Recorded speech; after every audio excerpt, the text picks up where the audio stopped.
शहर बगदाद से दूर एक पुरसुकून बस्ती में याज नामी एक बूढ़ा ताजिर रहता था।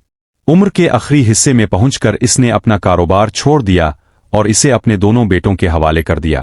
याज का बड़ा बेटा हसन निहायत आला अखलाक का मालिक था। वो ना सिर्फ ज़हीन था बल्कि अपने उम्दा किरदार की वजह से बस्ती में इज्जत की निगाह से देखा जाता था। हसन हमेशा कारोबार में खुद पर ज्यादा बोझ डालता और अपने छोटे भाई कामिल को ज्यादा जिम्मेदारियों से बचाता, लेकिन इसके साथ साथ वो कामिल को मुसलसल नसीहत भी करता कि तिजारत में ईमानदारी सबसे बड़ी दौलत है। वो इसे सिखाता कि सच्चाई और दयानतदारी के बगैर कारोबार में बरकत नहीं आती। कुछ अरसे बाद याज के दिल में एक नई सोच ने जन्म लिया। वो अक्सर बैठकर ये सोचता कि क्यों ना अपने दोनों बेटों की शादी करवा दूं। वो जवान हो चुके हैं और शादी के बाद अपने घर बसाएंगे तो जिंदगी मजीद सावर जाएगी। ये ख्याल इसे एक तरह की तसल्ली देता कि उनकी खुशियां अपनी आंखों से देखने का मौका मिलेगा। लेकिन अगर वो दुनिया से चला गया तो इसके बेसहारा बेटे किस तरह जिंदगी गुजारेंगे। हालांकि वो अब जवान और खुद मुख्तार थे, लेकिन फिर भी ये ख्याल हर बाप की तरह याज के जहन में भी गूंजने लगा। लिहाजा याज ने अपने बेटों की शादी तय कर दी और बगदाद के शहर में अपने एक रिश्तेदार के घर में उनका निकाह करवा दिया। शादी निहायत धूमधाम से हुई। बस्ती के लोग भी इस खुशी में शरीक हुए। याज को यूं महसूस हो रहा था जैसे बरसों बाद इसके दिल को हकीकी सुकून मिला हो। घर में अफराद बढ़ने से खुशी और भी ज्यादा हो गई। याज अपनी बहुओं का खास ख्याल रखता और अपने नवासों की उम्मीद पर दिन गुजारता। इसकी बीवी बहुत पहले वफात पा चुकी थी। बीवी के गुजर जाने के बाद याज बच्चों के सहारे जी रहा था, वरना जिंदगी से बहुत मायूस हो चुका था। लेकिन अब इसे ऐसा महसूस होता जैसे जिंदगी की खुशियां दोबारा लूट आई हो। मगर कुछ वक्त बाद कामिल, जो पहले ही लापरवाह और सख्त तबीयत का मालिक था, अपने बाप के सामने आ खड़ा हुआ। इसके चेहरे पर नागवारी के आसार नुमाया थे। वो तेज लहजे में बोला, अब्बा, मुझे कारोबार में अपना अलग हिस्सा चाहिए। मैं बड़े भाई हसन के साथ मजीद काम नहीं कर सकता। वो कमाई का ज्यादा हिस्सा खुद रख लेता है और मुझे कम देता है। ये नाइंसाफी है। मैं अब मजीद बर्दाश्त नहीं कर सकता। कामिल की बातें सुनकर बाप के दिल में भी हल्का सा शक पैदा हुआ कि शायद कामिल की बात में कुछ सच्चाई हो, क्योंकि बज़ाहिर तो बात ठीक थी, लेकिन वो हसन की तबीयत से खूब वाकिफ था। बचपन से लेकर आज तक हसन ने ना कभी चोरी की थी और ना ही झूठ बोला था। वो हमेशा ईमानदारी और दयानतदारी के साथ जिंदगी गुजारता आया था। लेकिन फिर भी याज ने कामिल की बात को नजरअंदाज नहीं किया और गहरी सोच में पड़ गया। आखिरकार इसने हसन को बिलाकर नरमी से कहा, बेटा, मैं जानता हूं कि तुम हमेशा सच्चाई और दयानतदारी के रास्ते पर चले हो और मुझे यकीन है कि ऐसा कोई मामला नहीं होगा। लेकिन अगर तुम्हारी रजा हो तो कारोबार का बंटवारा कर देना बेहतर होगा, ताकि दोनों भाई अपने अपने हिस्से के साथ इत्मीनान से जिंदगी गुजार सके। ये कहते हुए याज के लहजे में अफसोस भी था और बेबसी भी, क्योंकि वो नहीं चाहता था कि इसके बेटों के दरमियान कोई रंजिश पैदा हो। हसन, जो एक नेक दिल और समझदार इंसान था, ये सुनकर गमज़दा हो गया। वो सोचने लगा कि अगर इसके वालिद के सामने ही कारोबार का बंटवारा हो गया तो इस सदमे से अब्बा शायद गम से मर ही जाएंगे। वो नहीं चाहता था कि इसके वालिद की जिंदगी के आखिरी दिन किसी परेशानी में गुजरें। दूसरी तरफ हसन जानता था कि कामिल को तिजारत के मामलात की कोई खास समझ नहीं थी। अगर इसे अलग कर दिया गया तो वो नासमझी में सारा सरमाया ज़ाय भी कर सकता है। इसी सोच के पेश नज़र हसन ने कारोबार तकसीम करने से इनकार कर दिया। ये सुनकर कामिल तश में आ गया। इसने गुस्से से बाप की तरफ देखा और तेज लहजे में कहा, मैं पहले ही कह रहा था कि ये बंदा ठग है। ये मुझे वरगला कर मेरे हिस्से के पैसे चोरी कर रहा है और मुझे कम देता है। मैं इसके साथ कारोबार नहीं करूंगा। कामिल खुद भी लापरवाह और नासमझ लड़का था, लेकिन इसकी सोच के पीछे इसकी बीवी भी मुलव्वस थी, जो कामिल की कम अक्ली का पूरा फायदा उठाना चाहती थी। लेकिन जब लड़का अक्ल से पैदल हो तो लड़की को कसूरवार ठहराया जाता है। लिहाजा पहले तो हसन ने नरमी से कामिल को समझाने की कोशिश की। वो धीमे लहजे में बोला, देखो भाई, ऐसा कोई मामला नहीं है। कारोबार के तमाम पैसों का हिसाब किताब लिखा हुआ है, हर रकम दर्ज है।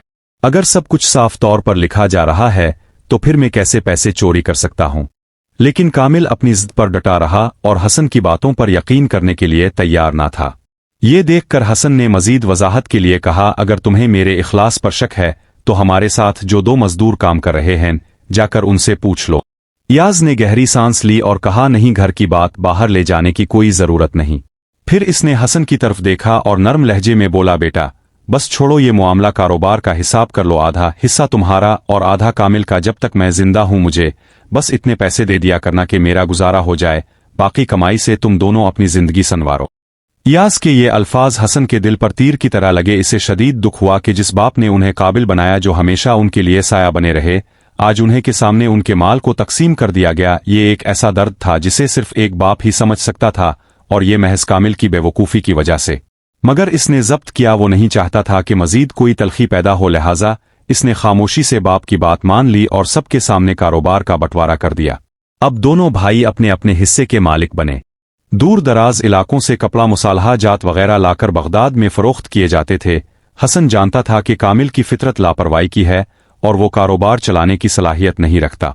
इसे यकीन था कि कामिल पैसे डुबो बैठेगा, मगर वो कर भी क्या सकता था हालात के मुताबिक।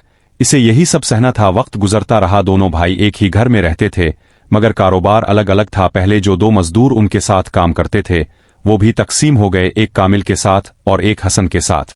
जिंदगी बज़ाहिर मामूल के मुताबिक चल रही थी, लेकिन अंदर ही अंदर तूफान उठ रहा था। हसन की समझदारी और मेहनत के बाइस इसका कारोबार तरक्की कर रहा था, जबकि कामिल की लापरवाही और नासमझी ने जल्द ही इसे ज़वाल की तरफ धकेलना शुरू कर दिया। चंद ही महीनों में नुकसान होने लगा और वो मुसलसल घाटे में जाने लगा। कुछ अरसा बाद बड़े भाई हसन ने कामिल को नरमी से समझाया, भाई अपने कारोबार का हर महीने हिसाब किताब किया करो, ताकि तुम्हें कमाई और नुकसान का अंदाजा रहे। ऐसा ना हो कि तुम मुसलसल नुकसान में जा रहे हो और तुम्हें पता ही ना चले। मगर कामिल, जो अक्ल से बिल्कुल पैदल और कारोबार के मामलात से नावाकिफ था, अपनी जिद पर कायम रहा। इसने खुद एतमादी से जवाब दिया, नहीं भाई, मुझे सब मालूम है, मैं कमाई में हूं और मुझे एक एक टके का हिसाब रहता है, तुम फिक्र ना करो। हसन और याज दोनों कामिल की लापरवाही से खूब वाकिफ थे, मगर वो खामोश रहे। जानते थे कि समझाने का कोई फायदा नहीं होगा। वक्त गुजरता रहा और बिलाखिर कामिल ने वो दिन देख लिया जिसका इसे हमेशा खौफ था। जब इसने कारोबार का हिसाब किया तो मालूम हुआ कि वो कर्जों में डूब चुका है, मगर इसके गुरूर का आलम यह था कि वो खुद को तसल्ली देता रहा, कोई बात नहीं, दुकान में अभी काफी सामान मौजूद है, जैसे तैसे करके कर्ज उतर ही जाएगा। मगर वो ये नहीं समझ रहा था कि अगर यही हाल रहा तो जल्द ही इसके पास बेचने के लिए कुछ भी नहीं बचेगा और वो लिखपत्ती से रोड पत्ती बन जाएगा।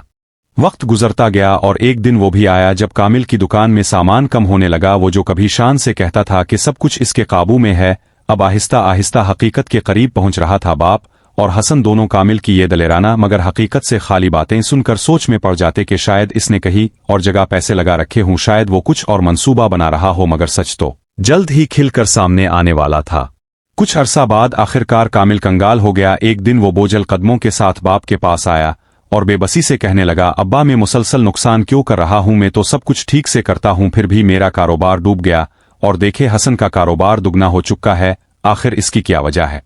याज एक समझदार और तजर्बाकार शख्स था। इसने कामिल की बातें गौर से सुनी लेकिन कुछ ना कहा। वो जानता था कि कामिल ज़बानी बातों से नहीं मानेगा जब तक कि इसे अमली सबक ना दिया जाए।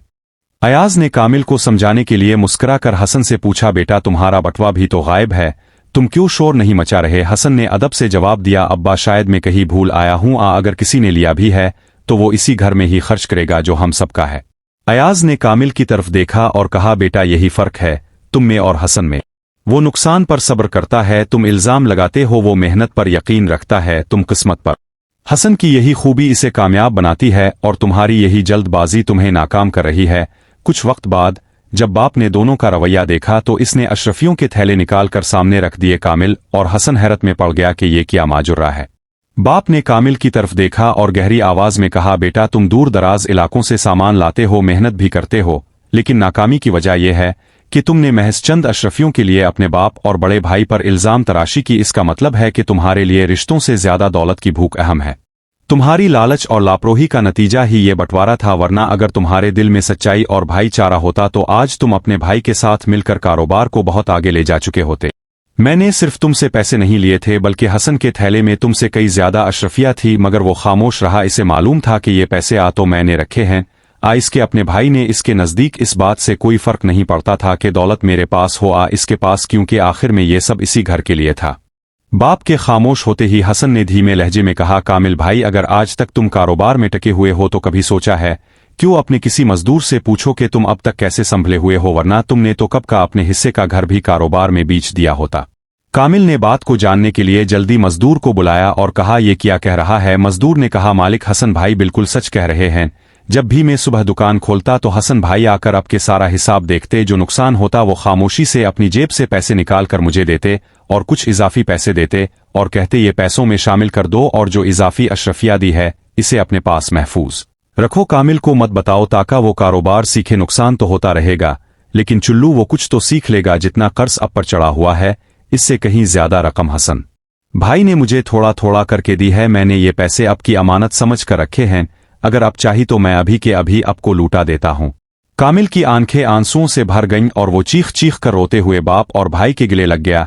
इसे एहसास हुआ कि अगर ये दोनों ना होते तो वो आज कहीं का ना रहता। नदामत से लबरेज लहजे में इसने हसन से कहा, भाई मैं आपके साथ काम करूंगा, जो आप कहेंगे वही करूंगा। मैं वाकई ना समझ था, मुझे अब और अब्बाजान पर भरोसा करना चाहिए था।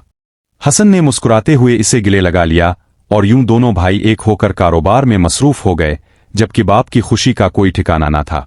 तो दोस्तों, हमारी जिंदगी में बाप और भाई का बहुत बड़ा किरदार होता है।